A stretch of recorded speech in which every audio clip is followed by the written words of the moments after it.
فاعوذ باللہ من الشیطان الرجیم بسم اللہ الرحمن الرحیم۔ درود پاک کی فضیلت پر مشتمل ایک بڑا ہی ایمان افروز میں نے آج آپ کو ایک واقعہ سنانا ہے۔ بزرگان دین نے اپنی کتاب میں اس واقعے کو بڑے شان سے نقل کیا ہے۔ ماجرا یہ تھا کہ ایک شخص تھا، بڑا نیک تھا مگر غریب بھی تھا، بال بچوں والا بھی تھا، غریب بھی تھا۔ اچانک رات کو اس کی آنکھ کھلی تو دیکھا بچے رو رہے ہیں۔ بچوں سے پوچھا کہ کیوں رو رہے ہو؟ تو انہوں نے کہا کہ بابا جان بھوک لگی ہے، کھانے کو کچھ نہیں ہے گھر میں۔ حدیث پاک پہلے سنا دیتا ہوں، پھر اس واقعے کو دوبارہ کنٹینیو کرتا ہوں۔ حدیث پاک کا مضمون ہے، میرے آقا علیہ الصلوۃ والسلام فرماتے ہیں، حدیث پاک کا خلاصہ ہے، جو کوئی شخص پریشانی میں ہو، مصیبتوں میں ہو، اسے چاہیے کہ مجھ پر کثرت سے درود پڑھے کہ درود پاک پریشانیوں اور مصیبتوں کو لے جاتا ہے۔ تو اب آپ ذرا غور کیجئے کہ درود پاک پریشانی اور مصیبتوں کو دور کرتا ہے۔ اب اس کے پاس پریشانی تھی، کھانے کو بھی کچھ نہیں تھا، تو اس نے کیا کیا؟ اپنے بچوں کو کہا دیکھو کھانے کو تو کچھ نہیں ہے، ایسا کرتے ہیں آؤ سب مل کر نبی پاک علیہ الصلوۃ والسلام پر درود پاک پڑھنا شروع کر دیتے ہیں۔ اپنی فیملی کے ساتھ، اپنے بچوں کے ساتھ اس نے درود پاک پڑھنا شروع کر دیا۔ درود پڑھتے پڑھتے پڑھتے اس کی آنکھ لگ گئی۔ آنکھ تو لگی، آنکھیں تو بند ہوئیں، مگر قسمت جاگ اٹھی۔ سرکار دو عالم صلی اللہ تعالی علیہ وسلم خواب میں تشریف لائے اور میرے آقا نے فرمایا کہ فلاں شخص کے پاس جاؤ اور اس سے کہو کہ جو اللہ نے تمہیں دیا ہے اس میں سے میری مدد کرو، تمہارے لیے جو دعا کی گئی تھی وہ قبول ہو گئی ہے۔ یہ شخص اٹھا اور اٹھنے کے بعد اس نے سوچا کہ جس کی طرف بھیجا جا رہا ہے وہ تو مسلمان نہیں ہے، وہ تو مجوسی ہے۔ مجوسی کہتے ہیں فائر ورشپر کو، آگ کی پوجا کرنے والے۔ کنفیوز کہ نبی پاک مجھے اچھا سلام بھی دیا تھا کہ پیارے آقا علیہ الصلوۃ والسلام نے میرا سلام بھی دینا اسے، کہ پیارے آقا ایک غیر مسلم کو سلام بھجوائیں گے اور مجھے اس کے پاس بھیجیں گے۔ کنفیوز، درود پاک پڑھتے پڑھتے پھر سو گیا۔ پھر سویا تو پیارے آقا علیہ الصلوۃ والسلام خواب میں تشریف لائے، فرمایا میرا اشارہ اسی کی طرف ہے، جا کر میرا سلام دو اور اس کو کہو تمہیں جو اللہ نے دیا اس میں سے میری مدد کرو، اور تمہارے لیے جو دعا مانگی گئی تھی وہ قبول ہو گئی ہے۔ اگین ویری کنفیوزڈ کہ یار پیارے آقا ایک مجوسی کو، ایک غیر مسلم کو سلام بھجوا رہے ہیں۔ اچھا نبی پاک کا خواب میں دیدار کا فارمولا آج سمجھ لیجئے۔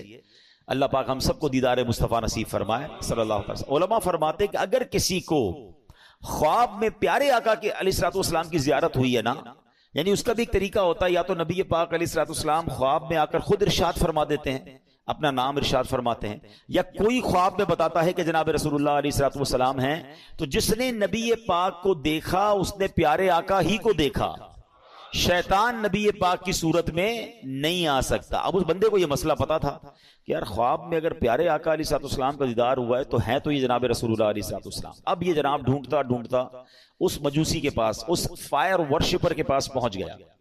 جب پہنچا تو وہ one of the billionaire of that time تھا، بہت پیسے والا آدمی تھا، اس کا بڑا سا محل تھا، بڑا سا گھر تھا، نوکر چاکر تھے، بزنس میٹنگ چل رہی تھی۔ اس نے جا کر کہا مجھے آپ سے خاص بات کرنی ہے۔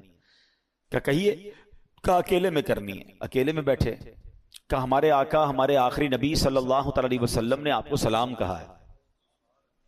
وہ مجوسی کہتا ہے آپ کے نبی کون ہیں؟ اب ذرا سنیے گا۔ وہ کہتا ہے آپ کے نبی کون ہیں؟ کہا ان کا نام جناب محمد صلی اللہ تعالی علیہ وسلم ہے۔ تو کہا میں تو ان کو نہیں جانتا اور میں تو ان کو مانتا بھی نہیں ہوں۔ اب آپ سمجھیے گا بات کو کہ وہ کہتا ہے نہ میں ان کو جانتا ہوں نہ میں ان کو مانتا ہوں۔ کہ نہیں، مجھے میرے نبی علیہ الصلوۃ والسلام نے آپ کے پاس بھیجا ہے، آپ ہی کے بارے میں اشارہ تھا، آپ کو سلام دینے کا بھی کہا ہے، اور آپ کے لیے ایک بات یہ بھی فرمائی کہ آپ کے لیے جو دعا مانگی گئی تھی نا وہ قبول ہو گئی ہے۔ کہتا ہے اچھا تم اللہ کی قسم کھا کر کہہ سکتے ہو کہ تمہارے نبی نے بھیجا ہے؟ کہا میں رب کی قسم کھا کے کہتا ہوں، مجھے میرے نبی نے ہی آ کر کہا ہے۔ کہا اچھا۔ اب اس کا ہاتھ پکڑا اور اپنے گھر کے اندر لے گیا۔ چھت پر لے جانے کے بعد کہتا ہے اپنا ہاتھ دو، ہاتھ پکڑ کر کہتا ہے مجھے کلمہ پڑھا اور مسلمان کرو۔ اشہد ان لا الہ الا اللہ واشہد ان محمدا عبدہ ورسولہ۔ اس نے کلمہ پڑھا، مسلمان ہو گیا۔ مسلمان ہونے کے بعد اس نے اپنے بیٹے کو بلایا، بیٹے کو کہا بیٹا دیکھو میں مسلمان ہو گیا ہوں، اگر تم مسلمان ہوتے تو ٹھیک ہے ورنہ تمہارا میرا آج سے رشتہ ختم۔ بیٹا کہتا ہے بابا جان آپ مسلمان ہو گئے، میں بھی کلمہ پڑھتا ہوں، کلمہ پڑھ کے وہ بھی مسلمان ہو گیا۔ اب جتنے لوگ اس گھر میں بزنس کرنے آئے تھے، لیتی دیتی کرنے آئے تھے، پیسے وصول یا بزنس میٹنگ چل رہی تھی، سب کو اس نے پتہ کیا کہا؟ کہا دیکھو بھائیو میں مسلمان ہو گیا ہوں، تم میں سے بہت سارے وہ لوگ ہیں جن کے اوپر میرے پیسے نکلتے ہیں، آج جو مسلمان ہوگا سارے پیسے معاف، اور جو مسلمان نہیں ہوتا میرے پیسے دو، تمہارا میرا کاروبار ختم۔ بڑی تعداد میں لوگوں نے کلمہ پڑھا، وہ بھی مسلمان ہو گئے۔ اپنی بیٹی کو بلایا، بیٹی کو کہا بیٹی دیکھو میں بھی مسلمان ہو گیا ہوں, تمہارا بھائی بھی مسلمان ہو گیا ہے, اگر تمہیں بھی مسلمان ہونا ہے تو مسلمان ہو جاؤ. اچھا, بدقسمتی کی بات یہ ہے کہ مجوسی جو ہوتے ہیں نا, ان کے اندر بھائی بہن کی شادی کی اجازت ہوتی ہے, وہ بھائی بہن شادی کرتے ہیں معاذ اللہ. تو تھوڑے دنوں پہلے ہی انہی بھائی بہن کی شادی کی تھی اس نے, تو بہن کہتی ہے کہ بابا جان جب سے شادی بھائی کے ساتھ ہوئی میرا دل مطمئن نہیں تھا, واقعی یہ بات درست نہیں ہے کہ بھائی سے شادی ہو, میں بھی کلمہ پڑھتی ہوں, کلمہ پڑھ کر وہ بھی مسلمان ہو گئے. اب وہ جو بندہ پیغام لے کر کے آتا کہتا ہے رکے تو صحیح, مجھے تو بتائیں بات کیا ہے. ابھی تھوڑی دیر تو پہلے آپ کہہ رہے تھے میں ہمارے نبی کو نہیں جانتا, تمہارے نبی کو نہیں جانتا, اب سارے کلمہ پڑھی جا رہے ہیں, مجھے تو بتائیں یہ راز کیا ہے. وہ کہتا ہے اب میں تمہیں بتاتا ہوں بات کیا ہے. کہتا ہے بات یہ ہے کہ کچھ دنوں پہلے ہی اپنی بیٹی اور بیٹے کی میں نے شادی کی, بہت بڑی دعوت کی, بہت بڑا کھانا کیا, پورے شہر کے لوگ آئے, بہت دھوم دھڑکا کیا ہم نے. جب رات تھک ہار کے میں اپنے کمرے میں سویا تو مجھے بالکل گھر کے برابر والے گھر سے رونے کی آواز آئی. میں نے کان لگائے تو بچیاں تھیں اور کہہ رہی تھی امی جان یہ ہمارے پڑوسی نے ہمارے ساتھ اچھا نہیں کیا. ماں کہتی کیا ہوا؟ کہا امی جان اتنے اچھے اچھے کھانے بنائے, ساری رات خوشبو آتی رہی, ہمیں کھانا نہیں بھجوایا, ہم بھوکی سو گئیں, حالانکہ ہم اللہ کے آخری نبی صلی اللہ علیہ وسلم کی اولاد میں سے ہیں. وہ سید فیملی تھی. یہ کہتے ہیں مجھے نہیں پتا تھا کہ مسلمانوں کے نبی کون ہیں اور ان کا کیا مرتبہ ہے, مجھے یہ پتا چلا کہ یہ ان کے نبی کی اولاد ہے, اور میں بے قرار ہو گیا کہ سارے شہر نے کھایا, میں پڑوسیوں کو بھول گیا. اس نے فوراً جناب اپنے خادمین کو کہا اچھے سے کپڑے تیار کرو, کپڑے تیار کیے, کھانا پیک کیا اور فوراً ان کے گھر پہ کھانا بھجوایا. تھوڑی دیر بعد کہتا ہے اب میں نے پھر کان لگائے تو ماں کہتی دیکھو بیٹا پڑوسی کتنا اچھا ہے, کھانا بھی بھجوایا, کپڑے بھی بھجوائے, اب بچوں کھانا کھا لو.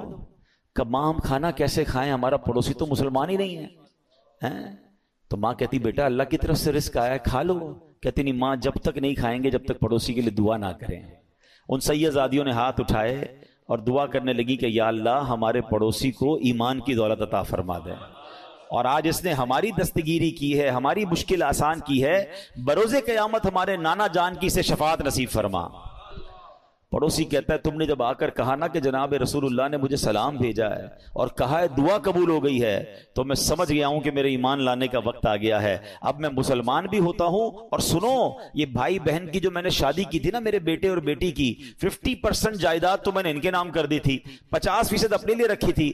اب تو ویسے ان کی شادی ختم ہو گئی, یہ میری جائیداد کا 50% میں تمہیں دیتا ہوں, جاؤ تو اپنے بال بچوں پہ خرچ کرو. وہ بندہ جو ایک دن پہلے جس کے بچے بھوکے سو رہے ہیں وہ اربوں پتی ہو جاتا ہے, وہ پورے جائیداد کا 50% لے کر گھر آتا ہے. اب اس واقعے کو لکھنے کے بعد میرے پیارے اسلامی بھائیوں علماء نے بہت خوبصورت باتیں اس پہ ارشاد فرمائی ہیں. اب ذرا اس ایک واقعے کو اگر سمجھیں کہ مشکل ہو, پریشانی ہو, تکلیف ہو, دنیا والوں سے نہ مانگیں.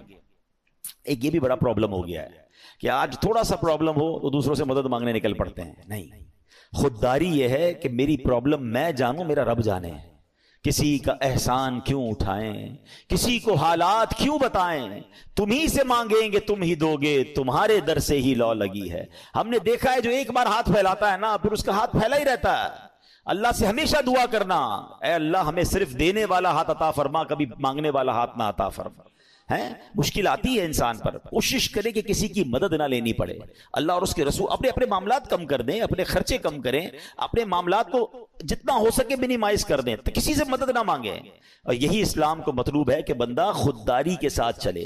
اور پھر سبحان اللہ درود پاک کیسا وظیفہ ہے کہ پھر غیب سے مدد ہوتی ہے. جب بندہ اللہ اور اس کے رسول کی طرف توجہ کرتا ہے نا, شاعر کہتے ہیں نا ہر درد کی دوا ہے, ہر درد کی دوا ہے صلی علی محمد, تعویذ ہر بلا ہے صلی علی محمد صلی اللہ علیہ وسلم. تو ہمیں درود پاک کثرت سے پڑھنا ہے. اور ادھر امیر آدمی کے ساتھ کیا ہوا کہ آل رسول کی خدمت, سید زادگان کی خدمت کی تو اللہ نے اسے ایمان کی دولت عطا فرما دی. تو یہ بھی اپنی زندگی کا ایک حصہ بنائیں. میں مشورہ دوں گا, میرے پیر و مرشد امیر اہل سنت فاؤنڈر آف دعوت اسلامی مولانا محمد الیاس اتار قادری صاحب بڑی پیاری توجہ دلاتے ہیں. آپ فرماتے ہیں جس نبی کے در کا صدقہ ہم کھاتے ہیں نا, ان کی آل کی خدمت کیا کرو, وہاں سے اور عطا کیا جائے گا. تو ہمیں کیا کرنا چاہیے, اپنی انکم کا پاسبل ہو نا تو 1% 2% جتنی اللہ نے آپ کو توفیق دی ہے وہ فقط سید صاحبان کے لیے الگ رکھ لیں. اپنے آفس میں ایک اکاؤنٹ کھولیں کہ جناب میری جتنی انکم ہوگی میں اتنا % جو ہے وہ آل رسول کی خدمت کروں گا. آپ یہ کر کے دیکھیں, آپ حیران ہو جائیں گے آپ کی روزی میں کتنی برکت آنا شروع ہو جاتی ہے. میں آپ کو اس کو لاجیکلی سمجھاتا ہوں. کوئی آپ کا دوست ہو, آپ کے گھر پہ آئے آپ کے بچوں کو تحفہ دے اور بار بار آپ کے بچوں کو گفٹ بھجواتا رہے, آپ کے بچوں کے لیے خیر خواہی کا اظہار کرے, آپ کے بچوں کا خیال رکھے, آپ کو کیسا لگتا ہے کہ ارے میرے بچوں سے کتنا پیار کرتا ہے؟ بچے تو پیار کرتے ہی کریں گے آپ کے اس دوست سے, آپ کو بھی پیار ہو جائے گا. مجھے بتائیں نا, کوئی امتی جب نبی پاک کے بچوں سے پیار کرے گا, آقا کی آل کی خدمت کرے گا, تو نبی پاک کو کتنا پیارا لگے گا وہ ہے. پھر وہاں سے ایک نگاہ رحمت ہونی ہے نا.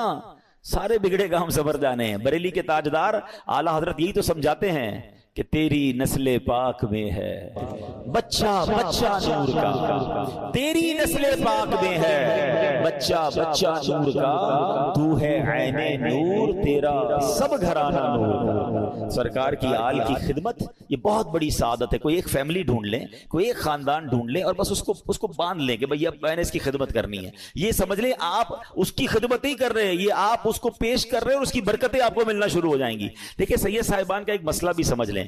آج کے دور میں پرابلم یہ, لوگ پہلے تو زکوٰۃ پوری نہیں نکالتے, زکوٰۃ کے علاوہ پیسے ویسے نہیں دیتے. اب سیدوں کو زکوٰۃ ویسے نہیں لگتی, وہ تو مال کا میل ہے نا, میل دو گے کیا مال کا سرکار کی آل کو؟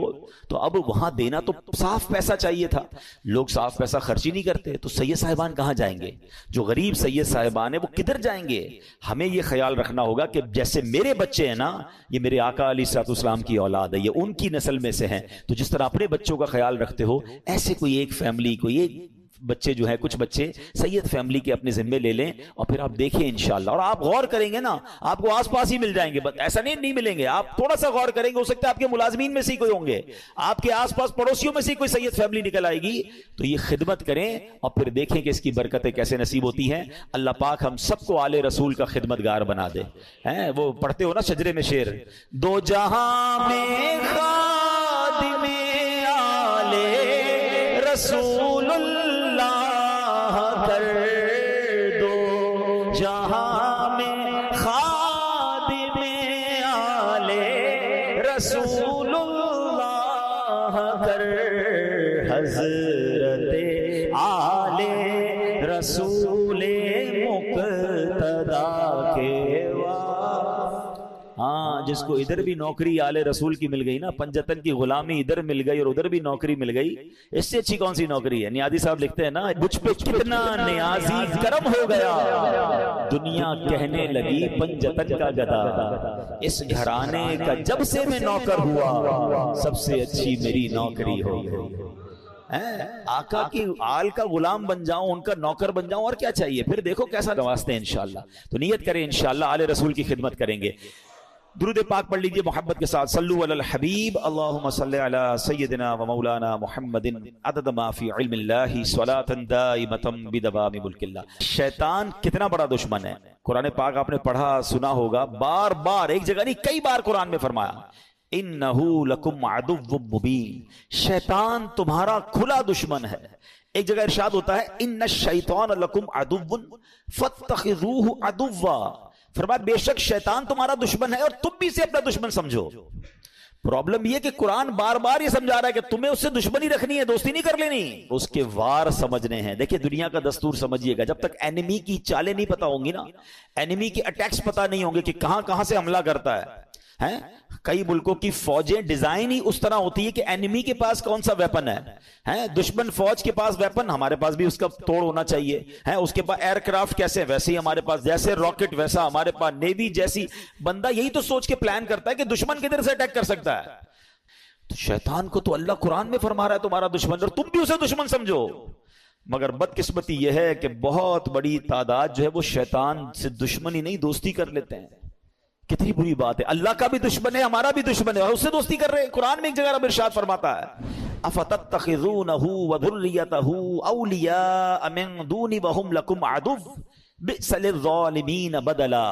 فرمایا تو اے لوگوں, کیا تم اسے اور اس کی اولاد کو میرے سوا دوست بناتے ہو, حالانکہ وہ تمہارے دشمن ہیں, ظالموں کے لیے کیا ہی برا بدلہ ہے. اللہ فرماتا ہے وہ تمہارے دشمن ہے, دوست مت بنانا. اور یہ اتنا خطرناک دشمن ہے, اتنا مکار دشمن ہے, اس کے ایسے ایسے وار ہیں آپ حیران ہو جائیں گے. شیطان کبھی ادھر سے حملہ کرتا ہے, کبھی ادھر سے. اچھا پرابلم یہ کہ ایک تو شیطان کو پہلے سیویئر دشمن سمجھنا شروع کر دیں. مثال کے طور پہ آپ کو کوئی یہ کہہ دے کہ یار ایک بندہ ہے, اس نے پلان کیا ہے کہ آپ کو مار دے گا. آپ بتائیں کہ آپ سکون سے سو جائیں گے؟ آپ پریشان ہو جائیں گے کہ اچھا میری جان لینا چاہتا ہے. ہاں وہ اس نے بنا پلان کیا ہوا کہ آپ کو اڑا دے گا. اب آپ پولیس کے پاس جائیں گے, آپ اپنے گارڈز رکھنے کی کوشش کریں گے, معلومات کریں گے یار اس کا پلان کیا ہے, کیسے اٹیک کرے گا. دنیا میں کوئی میری جان لینا چاہے, جان لے سکے نہ لے سکے, میری نیند تو اڑا دیتا ہے. تھریٹ آ جائے تو بندہ, کسی کو پرچی آ جائے, کراچی میں تو بہت سارے واقعات چلتے رہتے ہیں نا, ہمارے پاس ہی بیچارے لوگ دعا کے لیے آتے ہیں, بھائی فون آ گیا ہے, فلاں چیز آ گئی ہے, ہوتا کچھ نہیں ہے, اس بیچارے کی نیند توڑ جاتی ہے. اللہ تعالی ہم سب کو عافیت میں رکھے, ان ظالموں کے ظلم سے بچائے, دہشت گردوں کی دہشت گردیوں سے بچائے. مگر these are all examples for all of us کہ یہ جب ہمارے ساتھ ہوتا ہے تو ہمارا کیا حال ہو جاتا ہے. افریقہ کے کئی ملک جہاں کڈنیپ کی دھمکیاں اور پتہ نہیں کیا کیا چل رہا ہوتا ہے دنیا میں. اچھا آپ میں سے کچھ لوگ ہوں گے کہیں گے یار مجھے تو کوئی دھمکی نہیں آئی, اللہ کا شکر, اللہ کرے کبھی آئے بھی نہ آپ کو. مگر یہ والی دشمنی تو قرآن نے بتا دی ہے نا, یہ دھمکی تو آپ کے پاس موجود ہے, یہ اٹیک, اور یہ دشمن آپ کا بھی ہے. وہ دشمن ہو نہ ہو, یہ دشمن سب کا ہے. قرآن کہہ رہا ہے تمہارا کھلا دشمن ہے. کیا اس کے لیے کوئی پلاننگ کی, اس سے بچنے کا کوئی غور کیا, اس کے لیے کسی کے پاس گئے کہ یار یہ کدھر کدھر سے حملہ کر سکتا ہے. مجھے ایک بات بتائیں, کوئی میری جان لے سکتا ہے دنیا میں, میری دولت لے سکتا ہے, مگر یہ سب چیزیں کم ہے, شیطان میرا ایمان لے سکتا ہے. اس سے قیمتی چیز کوئی نہیں ہے میرے پاس. اگر ایمان ہی چلا گیا تو پھر کیا میرے پاس. وہ ایکچوئل اس کا جو الٹیمیٹ گول ہے نا شیطان کا, یہ سمجھنا ہوگا, اس کا الٹیمیٹ گول یہ ہے کہ وہ میرا اور آپ کا ایمان چھین لے اور ہم دنیا سے بے ایمان ہو کر جائیں. اور ایک بات یاد رکھیے گا, سارے روزے, ساری تراویح, ساری عبادت, ساری نمازیں, سارے صدقے, سارے حج, سب کچھ برباد ہو جاتے ہیں اس کے جو ایمان پہ دنیا سے نہیں جاتا ہے. ہاں ایمان ہے تو سب کچھ ہے, ایمان کے بغیر گئے پھر کچھ بھی نہیں ہے. ہاں یہ پہلے سمجھ لیجئے بات کو. میرے اور آپ کی زندگی کا جو سب سے بڑا ٹارگٹ ہونا چاہیے نا, وہ ایمان کی حفاظت ہونا چاہیے. آپ کو پتا ہے اللہ کے نبی علیہ الصلوۃ والسلام کیا دعا کرتے تھے؟ یا مقلب القلوب ثبت قلبی علی دینک. اس دعا کا معنی کیا ہے؟ اے دلوں کو پھیرنے والے, میرے دل کو اپنے دین پر ثابت قدمی عطا فرما, اسٹیڈ فاسٹنس عطا فرما. کون دعا کر رہا ہے؟ جس کے صدقے مجھے اور آپ کو ایمان ملا. یہ میری اور آپ کی تربیت ہے کہ دل بدلتا ہے. اللہ سے مانگو کہ مرتے وقت قلب سلیم رہے, ایمان کی حالت میں دنیا سے جاؤں.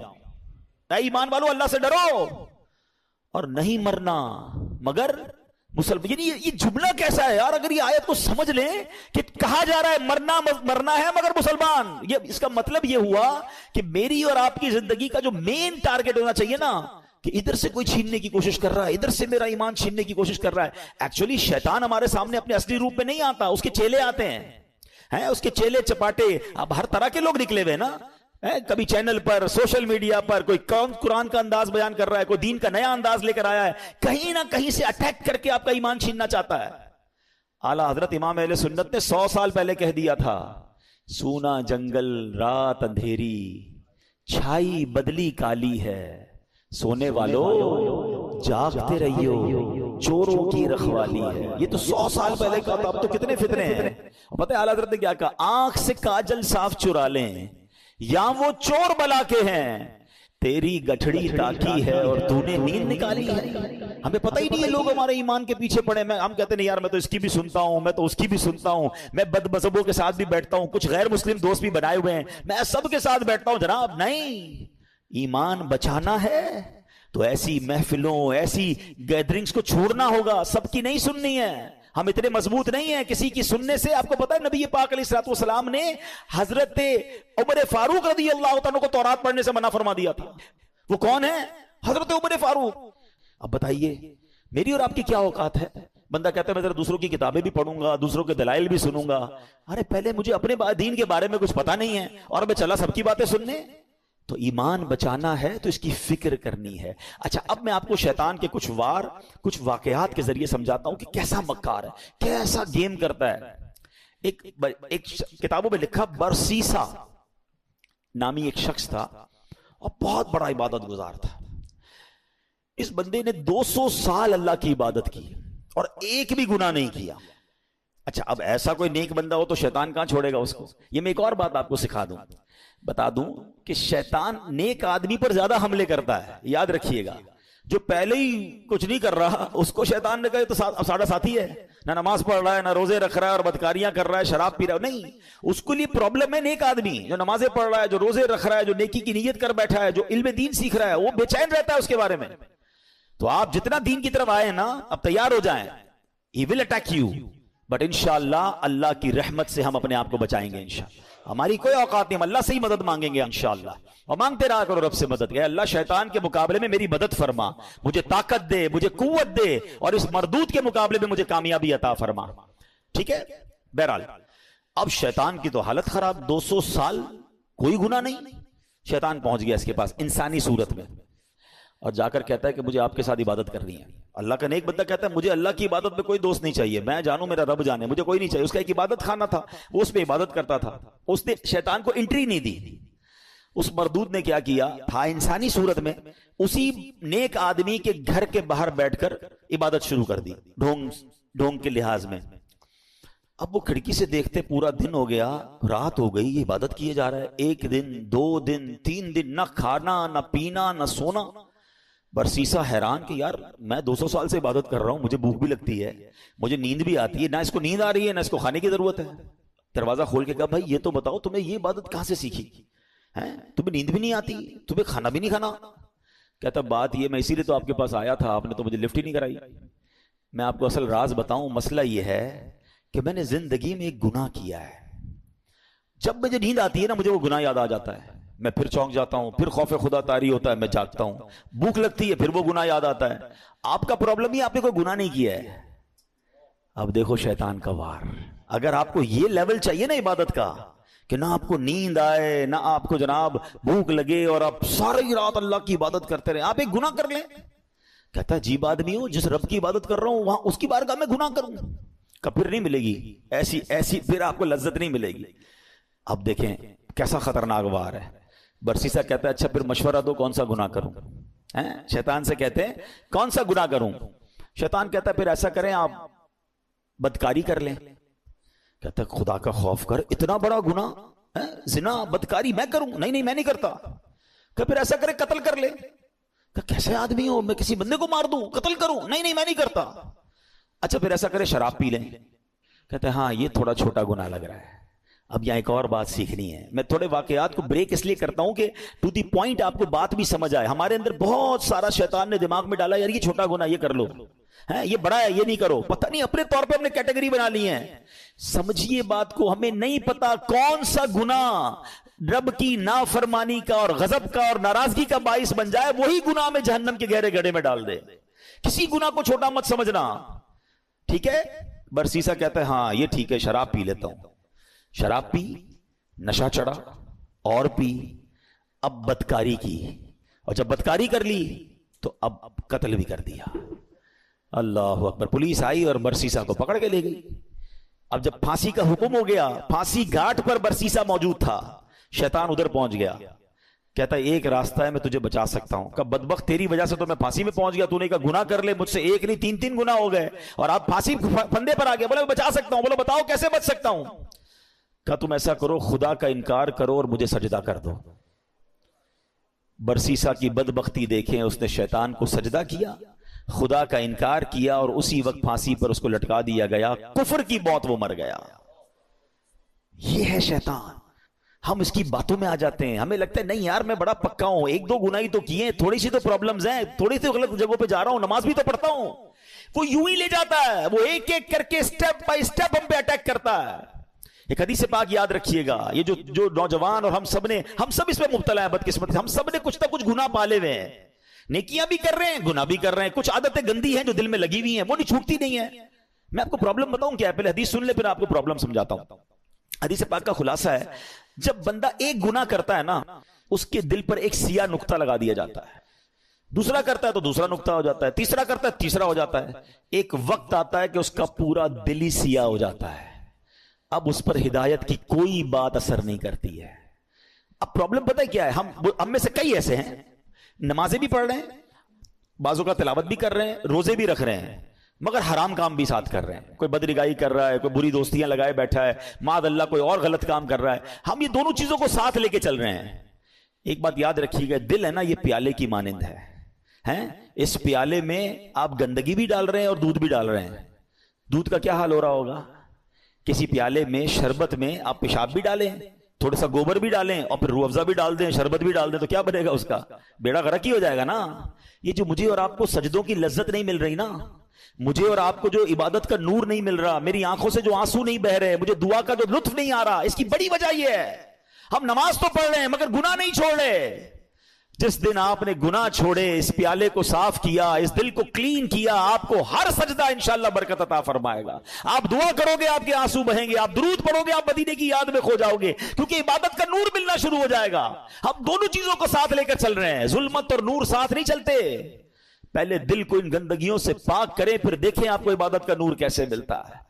تیار ہو جاؤ، شیطان کے واروں میں نہیں آنا۔ میں کون سا آپ کو واقعہ سناؤں؟ ایک اور واقعہ سنیے گا، یقین کریں ڈر لگتا ہے ایسی باتیں سن کر۔ پہلے تو یہ جو ہمیں نا پہلے بے خوف نہیں ہونا ہے، اللہ کی خفیہ تدبیر سے ڈرتے رہیں۔ ہم نے روزے رکھے، نمازیں پڑھی، تراویح پڑھی، کئیوں نے قرآن پڑھے، کئیوں نے زکاتیں دی، بھائی اب تو جناب کمال ہو گیا، بھائی بہت عبادت کر لی، اب تو جنت ہی اپنا پکا ٹھکانا ہے، انشاءاللہ اللہ کی رحمت سے جنت میں جائیں گے۔ مگر اللہ کے خوف سے بے خوف نہیں ہونا ہے، ایمان کی حفاظت کی فکر کرنی ہے۔ سیدی اعلیٰ حضرت امام اہل سنت فرماتے ہیں کہ علماء فرماتے ہیں جس کو سلب ایمان کا خوف نہ ہو، ایمان کے چھن جانے کا خوف نہ ہو، نزا کے وقت اس کا ایمان چھن جانے کا شدید خطرہ ہے۔ پتہ ہے شیطان مرتے وقت، یعنی اتنا مردود کہوں کہ مرتے وقت بھی وہ رشتہ داروں کی شکل میں آتا ہے۔ جب انسان کی نزا کا وقت آتا ہے، آخری وقت، شیطان آ جاتا ہے اس کے کسی پرانے رشتہ دار کی شکل میں، ماں کی، والد کی، کسی رشتہ دار کی شکل میں، کہ بیٹا مرنے کے بعد پتا چلا اسلام تو ٹھیک مذہب نہیں ہے، بیٹا تو اسلام چھوڑ دے، تاکہ آخری وقت بھی ٹرائی کرتا ہے کہ اس کا ایمان چھین لے۔ اب بتائیں ہم اس سے دوستی کریں گے جو میرا ایمان چھیننا چاہتا ہے، یا اس کے لیے کانشیس ہو جائیں گے، تیار ہو جائیں گے کہ اس کی باتیں نہیں ماننی ہیں؟ حضرت امام ابو محمد فرماتے ہیں 3 بڑے عبادت گزار شخص تھے، حج کے لیے روانہ ہوئے، راستے میں ایک غیر مسلموں کی بستی میں قیام کیا۔ یہ بری صحبتوں کی آپ کو ایک نحوست بھی بتاتا ہوں، بندہ پتہ نہیں کبھی کہاں رہتا ہے، کبھی کن کے ساتھ رہتا ہے، سوچتا بھی نہیں ہے۔ غیر مسلموں کی بستی میں رہے، اب اس تینوں میں سے ایک بندے کی ایک عورت پہ نظر پڑی، ایک لڑکی پہ نظر پڑی، بڑی خوبصورت تھی، اس کا اس پہ دل آ گیا۔ ساتھیوں سے کہتا تم جاؤ حج پر، میں ذرا پیچھے آتا ہوں۔ کسی بہانے سے خود رک گیا، وہ ساتھی روانہ ہو گئے۔ یہ پہنچ گیا اس کے والد کے پاس کہ مجھے تمہاری بیٹی سے شادی کرنی ہے۔ کہ میری بیٹی کا مہر تم ادا نہیں کر سکو گے، بہت ہیوی ہے، بہت مہنگا ہے۔ کہ بتاؤ تو صحیح کیا ہے؟ کہ مہر یہ ہے کہ تم اسلام چھوڑ دو اور غیر مسلم ہو جاؤ۔ ساری زندگی جس کی عبادت میں گزری، شیطان نے ایسا حملہ کیا، عورت کا ایک ایسا جال پھینکا اس کے دل پر کہ اس شخص نے اسلام کو چھوڑا اور غیر مذہب اختیار کر لیا۔ حج پہ جا رہا تھا، سفر کون سا تھا؟ حج کا۔ سوچئے شیطان کب کہاں کیسے حملہ کر سکتا ہے، آپ سوچ نہیں سکتے۔ میری زبان نہیں اٹھ رہی ہے مگر اشارے میں بتا دیتا ہوں، طواف کے دوران کیا کچھ ہوتا ہے، ایسی باتیں سامنے آئی ہیں کہ زبان بھی نہیں اٹھتی کہ یار ادھر بھی۔ لیکن شیطان، ہم سمجھتے کعبے کے سامنے کچھ نہیں ہو سکتا، آپ اپنے گھر میں سوچ رہے ہو میں محفوظ ہوں، کعبے کے سامنے بہکاتا ہے وہ، ادھر غلط کام ہو جاتے ہیں، چوری پکڑتے ہوئے نہیں پکڑے جاتے حرم کے اندر ہیں۔ سوچئے شیطان سے کوئی محفوظ نہیں ہے، اپنے آپ کو سیکیور مت سمجھو، اس کی فکر کرنی ہے، دعائیں مانگنی ہے، اس کا علاج کرنا ہے اور اپنے آپ کو ان بری صحبتوں سے بچانا ہے۔ اب کیا ہوا؟ غیر مسلم ہو گیا۔ تھوڑے عرصے کے بعد اس بندے کا اسی مذہب پہ وصال ہو گیا، یعنی کفر پر ہی مر گیا۔ وہ جو دوست تھے نا حج پر گئے تھے، کچھ عرصے بعد اس بستی میں آئے کہ یار پوچھے تو صحیح دوست کدھر ہے؟ کسی نے بتایا اس نے تو مذہب بھی بدل لیا اور اسی مذہب پر، کفر پر اس کی موت بھی ہو گئی۔ کہا یار قبر ہی بتا دو۔ قبر پہ گئے تو اس قبر کے کنارے ایک عورت 2 بچوں کے ساتھ بیٹھی رو رہی۔ عورت سے پوچھا تم کون ہو؟ کہا میں اس کی بیوی ہوں جس کی وجہ سے اس نے میرا مذہب اختیار کیا۔ دوست رونے لگے اور اس عورت کو بتایا کہ پتہ ہی ہمارا دوست کیسا تھا، کتنی عبادت کرتا تھا، کتنے روزے رکھتا تھا، بہت اللہ کا نیک بندہ تھا، اور دیکھو اس بیچارے کا اس کے ساتھ ہوا کیا کہ ایمان ہی چلا گیا۔ عورت نے جب یہ سنا کہ میرا شوہر اتنا نیک تھا، اس کے دل میں اسلام کی محبت آئی، وہ عورت کلمہ پڑھ کر مسلمان ہو گئی۔ ہائے ہائے ہائے، اس واقعے کو لکھ کر جو علماء نے باتیں لکھی ہیں نا، رونگٹے کھڑے ہو جاتے کہ یہ ہے اللہ کی خفیہ تدبیر۔ وہ جس عورت کے لیے غیر مسلم ہوا، وہ غیر مسلم کی موت مرا، اور اس کے مرنے کے بعد اللہ نے اس عورت کو ایمان کی دولت عطا فرما دی۔ یہ اللہ پاک کے فیصلے ہیں، اللہ کی خفیہ تدبیر سے ڈرو، اپنے ایمان کی فکر کرنی ہے، شیطان کے واروں سے بچنے کا ذہن بنانا ہے۔ اللہ کرے آج کے اس بیان میں ہم یہ سمجھ جائیں اور پریپیئر ہو جائیں کہ رمضان کے بعد ہمیں اس مردود کی بات نہیں ماننی ہے۔ ایک بزرگ کے بارے میں آتا ہے، بڑا کمال کا انہوں نے سوال کیا۔ ایک بار نیک آدمی کی شیطان سے ملاقات ہو گئی، انہوں نے شیطان سے کہا کہ اے ابلیس بتا میں تیرے جیسا کیسے بن سکتا ہوں. Very strange question. ابلیس کہتا ہے پوری دنیا میں آج تک کبھی مجھ سے کسی نے ایسا سوال نہیں کیا میرے جیسا کون بننا چاہتا ہے, کہ بس تو بتا دے تیرے جیسا بننے کا طریقہ کیا ہے. ابلیس تو خوش ہو گیا, چلو ایک دوسرا پارٹنر ملا, بھائی کوئی تو ہے جو میرے جیسا بننا چاہتا ہے. کہ بہت آسان ہے میرے جیسا بننا, آپ دو کام کر لیں کہ آپ نمازوں میں سستی کریں اور جھوٹی ہو یا سچی بس زیادہ قسمیں کھایا کریں. وہ نیک شخص پتہ کیا کہتا ہے, میں اللہ تعالیٰ سے وعدہ کرتا ہوں زندگی میں آئندہ کبھی یہ دو کام نہیں کروں گا. شیطان کہتا ہے آپ نے دھوکہ دیا مجھ سے میرا راز لے لیا, میں بھی وعدہ کرتا ہوں کہ آئندہ کبھی کسی کو نصیحت والی بات نہیں بتاؤں گا. مگر what we get from that incident, یہ دو باتیں بڑی خطرناک ہیں, نمازوں میں سستی اور یہ بات بات پر قسمیں کھانا. کچھ لوگوں کا تو تقیہ کلام ہے, اللہ کی قسم, رسول کی قسم. ارے بھائی تم سے قسمیں کس نے بولا ہے, ہر بات میں قسم کھانی ہے, سودا بیچنا ہے تو قسم, کیوں قسمیں کھانی ہے. پلیز قسموں کی عادت ختم کریں. یہ سودا بک تو جاتا ہے قسمیں کھا کے, برکت اڑ جاتی ہے, لیکن پہلی بات زیادہ سیویئر ہے نا, نمازوں میں سستی. ہم زبان سے نہیں کہتے مگر ہم زبان حال سے پریکٹیکلی کیا میسج دے رہے ہوتے ہیں کہ اے شیطان جب تک تو بند تھا نا تب تک ہم اللہ کے بندے تھے, تب تک مسجدوں میں جاتے رہے, اب جب تیری باری ختم اب تو چھوٹ کے آئے گا تو ہم اب تیری بات مانیں گے. کیا اس بار بھی ایسا پیغام دو گے؟ نیت کر لیں انشاءاللہ کچھ بھی ہو جائے اس بار مسجد چھوڑ کے نہیں جائیں گے انشاءاللہ, نمازوں کی پابندی کریں گے. یہ شیطان کا وار ہے, وہ پہلے سست کرتا ہے نماز میں, یاد رکھیے گا. پہلے آپ کی جماعت جائے گی, ٹھیک ہے, اس کے بعد وہ کہے گا سنتیں پڑھنے کی کیا ضرورت ہے, نفل پڑھنے کی کیا ضرورت ہے. یہ بڑا مکار ہے. آپ دیکھیے پتہ ہے شیطان کے پلاننگ کیا ہوتی ہے, اتنا مکار ہے کہ نمازی کو یہ نہیں بولے کہ نماز چھوڑ دے, پتہ یہ پکا ہے بھائی نمازی کہ جماعت چھوڑ دینا یار کوئی بات نہیں, گھر میں بھی تو ہو ہی جاتی ہے, پہلے جماعت چھوڑوائے گا, مسجد سے دور کر دیا. اب کہے گا یار اتنی بڑی نماز پڑھنے کی کیا ضرورت ہے, نفل تو چھوڑ دے, ڈائریکٹ نفل چھوٹیں گے.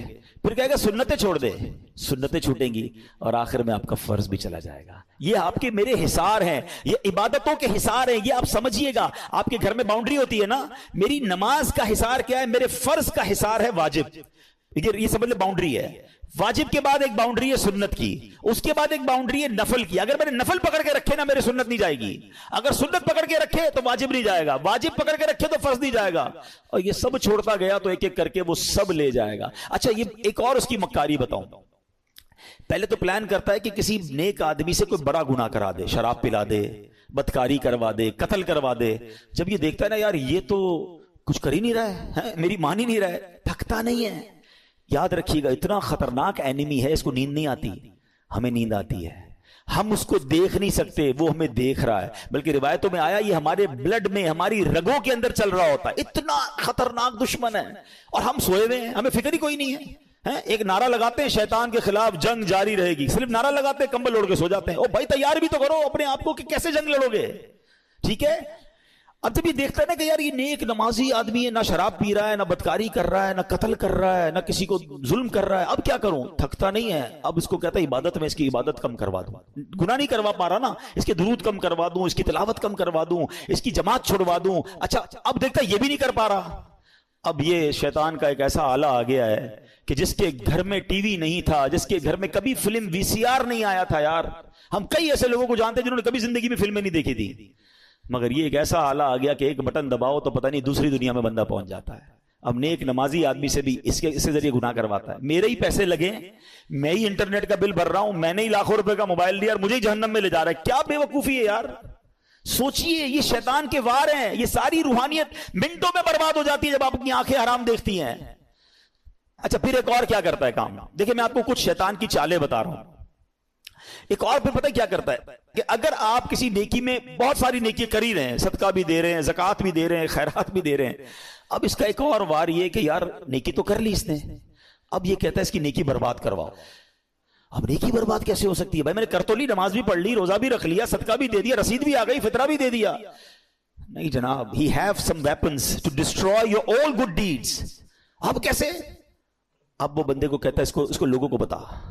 اب ریاکاری شروع کرے گا, میں ذرا لوگوں کو بتاؤں بھائی میں نے تو بڑی رات کو 5,000 روپے خرچہ کیا, میں نے مہنگا والا فطرہ دیا ہے, میں جناب تہجد بھی پڑھتا ہوں, میں تو جناب قرآن 3 بار ختم کیا ہے. اب لوگوں کو بتانا شروع کریں گے. سمجھیے یہ بات، یہ شیطان کا بڑا خطرناک وار ہے. آج کسی سے ملاقات کرے نا، آئی صاحب کیسے ہیں، طبیعت ٹھیک ہے؟ بس اللہ کا بہت کرم ہے جناب، 2010 میں حج پہ گیا تھا تو 2015 سے 5 بار عمرہ کر چکا ہوں الحمدللہ. ہمارے گھر کے برابر میں جو مسجد ہے اس کی چھت بھی ہم نے ڈلوائی تھی، بس افطاری کا سامان بھی اپنے گھر سے ہی جاتا ہے. 5-7 منٹ میں حاجی صاحب نے 15 سال پرانی نیکیاں ساری گنوا دی. کیوں بھائی، میں نے تو طبیعت پوچھی تھی آپ سے، یہ کب پوچھا تھا کہ اپنی ذرا بیلنس شیٹ دیجیے. اچھا ایک اور عجیب بات ہے، آپ کو 15 سال پرانا حج یاد ہے، کل جھوٹ بولا تھا وہ یاد ہے؟ آپ نے اللہ کی راہ میں 1 لاکھ روپے چندہ دیا وہ یاد ہے، 5 لاکھ روپے حرام کے کمائے وہ یاد ہیں؟ یہ سوچئے، یعنی ہم گناہ کر کے بھولی جا رہے ہیں اور نیکیاں بار بار ریمائنڈ ہو رہی ہیں، بار بار ریکال ہو رہی ہے. یہ شیطان کا وار ہے. یاد رکھیے گا، بزرگان دین کے یہ اقوال ملتے ہیں کہ اپنے گناہ یاد رکھنا اور نیکیاں بھول جانا یہ اللہ کی عبادت ہے. اور ہمارا سرکل ہی الٹا ہے، ہمیں گناہ تو یاد ہی نہیں ہے. یقین کریں 1 ہفتہ پرانا گناہ یاد نہیں ہوگا آپ کو اور مجھے، لیکن 25 سال پرانی بچپن کی نیکی بھی یاد ہوگی. کیوں؟ یہ شیطان کا وار ہم سمجھ نہیں پا رہے. یہ ہمارے ساتھ گیم کرتا ہے کہ نیکی کر لی نا، پہلے تو کوشش کی نہ کریں، اب کر لی تو چھپانے نہیں دیتا، اور پھر بار بار پہلے تو کہتے تھے نیکی کر دریا میں ڈال، اب نیکی کر فیس بک پہ ڈال ہیں. اور جناب اب تو ایک راشن کا بورا دیتے ہیں، 5 آدمی سیلفی کھچوا رہے ہیں، اس غریب کا بھی مذاق اڑا رہے ہو یار. کیوں؟ اللہ کی راہ میں دے رہے ہو، لوگوں کو دکھانے کے لیے دے رہے ہو. یہ ہم بہت بڑا لاس کرتے ہیں اپنا، کروڑوں روپے بانٹ کر بھی ثواب نہ ملے. آپ سوچئے، اس کو اس طرح سمجھیے کہ ایک بندہ قیامت کے دن جائے اور اس کو پتا ہو کہ یار اتنے روزے، اتنے حج، اتنی زکاتیں دے کر آیا ہوں، اور اس کو کہا جائے کہ جاؤ ہمارے پاس تمہارے لیے آج کچھ بھی نہیں ہے، ان لوگوں سے مانگو جن کے لیے دکھانے کے لیے کیا تھا. اس سے بڑی مایوسی ہوگی؟ قیامت کے دن کوئی اور طریقہ ہوگا وہ نیکیاں ریگین کرنے کا؟ نہیں، یہ نل اینڈ وائڈ ہو جاتی ہیں نیکیاں. یہ شیطان کا بہت خطرناک وار ہے جو لوگ نہیں سمجھ رہے. لیکن نہیں جناب، ہمیں تو دنیا کو، اچھا صرف خرچے کی بات نہیں ہے، ہر عبادت ہے. طواف کرنے تو وہاں سے لائیو آ رہے ہیں، وہاں سے سیلفیاں بن رہی، کعبے کو پیٹ کر کے دعائیں کر کے دکھا رہے ہیں، گنبد خضرا کو پیٹ کر کے لوگوں. کیوں یہ سب ہو رہا ہے؟ آپ سوچئے، وہ تقدس ان مقامات کو ہم پامال کر رہے ہیں. ہر ہاتھ میں موبائل ہے، عورتیں طواف کر رہی ہیں، آپ دنیا کو دکھانے کے لیے عورتوں کی ویڈیو دنیا کو بھیج رہے ہیں. مکہ پاک میں 1 نیکی 1 لاکھ نیکی کے برابر ہے حدود حرم کے اندر، مگر 1 گناہ 1 لاکھ گناہ کے برابر ہے. اچھا لوگوں کو یہ بھی عقل نہیں ہے کہ اپنے گھر والوں کو کہتے ہیں میں تمہیں کعبہ دکھا رہا ہوں. ارے گھر والوں کی تو ویڈیو بند کر دو. آپ کی گھر کی عورت دنیا پیچھے طواف کرتے ہوئے اس کو دیکھ رہی ہے، وہ کس حالت میں بستر پر بیٹھی سوئی. اچھا گھر کا کوئی فرد بیٹھا ہے، کیوں؟ مطلب اتنا بھی سینس نہیں ہے یار. مطلب آپ سوچے تو صحیح کہ وہ مقام کیا یہ ویڈیو بنانے کا ہے؟ وہاں تو گناہ یاد آتے، وہاں آنسو بہتے. مجرم کسی بادشاہ کے دربار میں جائے اور یہ نیت لے کے جائے کہ میں گناہگار ہوں، پکڑا نہ جاؤں، معافی مل جائے. ارے وہاں تو یہ کیفیت ہونی چاہیے، میں معافی مانگنے آیا ہوں، میں بخشوانے آیا ہوں، میرے ہاتھ پہ بیڑیاں ہیں اور میں چھڑوانے آیا ہوں. اس کیفیت میں طواف کرو یار، اس کیفیت میں مدینے جائیں کہ مجرم ہوں جہاں بھر کا، محشر میں بھرم رکھنا، رسوائے زمانہ ہوں دامن میں چھپا لینا. یہ کیفیت ہونی چاہیے نا. چلا ہوں ایک مجرم کی طرح میں جانب طیبہ، نظر شرمندہ شرمندہ، بدن لرزیدہ لرزیدہ. مگر کیا کریں، اس دل کا تسلی نہیں ہوتی یار جب تک لوگوں کو پتہ نہ چلے کہ ماں بدولت ہر سال رمضان میں عمرہ کرتے ہیں، 27ویں کو فلاں جگہ پہ تھا تو 29ویں کو فلاں جگہ پر تھا. تو یار سوچے یہ کیا کر رہا ہے، یہ شیطان کے وار سمجھیے. پہلے ہی تھوڑی نیکیاں ہیں ہمارے پاس، وہ بھی لوگوں کو دکھا کے کیا برباد کر دیں گے. تھوڑے دنوں پہلے ہم نے ایک اور ٹاپک ڈسکس کیا تھا کہ شیطان ہم سے ایک اور کیا مسٹیک کرواتا ہے، ہمیں غیبت کرواتا ہے. اور غیبت نیکیوں کو کیسے کھا جاتی ہے؟ فرمایا کہ غیبت تو یہ ہے کہ جس مسلمان کی غیبت کی نا، آپ اپنی نیکیاں اس کے اکاؤنٹ میں ٹرانسفر کر رہے ہیں. یعنی پہلے میں نے روزے رکھے، میں نے نمازیں پڑھی، میں نے صدقے دیے، اور اب کسی کی غیبت کی تو یہ ساری نیکیاں چلی گئیں اس کے اکاؤنٹ میں. اس سے بڑی بے وقوفی کیا ہے؟ تو try to understand the weapon of شیطان. اور ہمیں جب تک ان باتوں کا علم نہیں ہوگا تب تک ہم پھر شیطان کے واروں سے بچ نہیں پائیں گے. بہت ساری باتیں یاد آ رہی ہیں کہ شیطان کس کس طرح لوگوں کو ان کی نیکیوں کو برباد کرتا ہے. تو اے میرے پیارے اسلامی بھائیوں، اب ہم نے یہ ذہن بنا لینا ہے، ہم نے انشاءاللہ شیطان کے واروں میں نہیں آنا ہے. ٹھیک ہے؟ اچھا یہ ایک ہی بیان سے شیطان کے سارے وار بھی سمجھ جائیں اور جناب شیطان جو ہے وہ ہم شیطان پہ قابو بھی پا لیں، اس سے مقابلہ بھی کر لیں، it's not that possible. ہمیں ان تمام واروں سے بچنے کے لیے، اپنے آپ کو مضبوط کرنے کے لیے ہمیں اچھا ماحول اپنانا ہوگا، ہمیں اپنی گیدرنگز کو بدلنا ہوگا، ہم اچھے دوستوں میں بیٹھیں گے۔ دیکھیں صحبت کیسے اثر لاتی ہے، آپ کو پریکٹیکل بتاتا ہوں۔ آپ کسی کے گھر میں جائیں، کسی کی میت ہو گئی ہو اور وہ رو رہا ہو آپ کے سامنے، یا کسی تکلیف میں رو رہا ہو، آپ کی کیا کیفیت ہوتی ہے؟ آپ کی بھی آنکھیں نم ہو جاتی ہیں، آپ باہر نکل کے بھی دل افسردہ ہوتا ہے۔ آپ کے ساتھ تو کچھ نہیں ہوا جناب، مگر کسی کو افسردہ دیکھا، آپ پر اثر پڑا نا۔ کسی کے گھر جائیں، بچہ پیدا ہوا ہے یا اس کو کوئی بہت اچھا تحفہ ملا ہے، یا وہ بہت خوش ہے آپ کا دوست، خوشی میں خوشیاں منا رہا ہے، آپ کے چہرے پہ کیا ہوگا؟ مسکراہٹ آ جائے گی نا۔ آپ کو تو نہیں ملی خوشی، مگر کسی کو خوش دیکھا تو خوشی نے دل پہ اثر کیا۔ ایسا ہی ہوتا ہے۔ بالکل اسی طرح جب گناہ گاروں کی محفل میں بیٹھیں گے نا، بدکاروں کی محفل میں بیٹھیں گے، حرام کام کرنے والوں کی محفل میں بیٹھیں گے، دل پر اثر ہوگا۔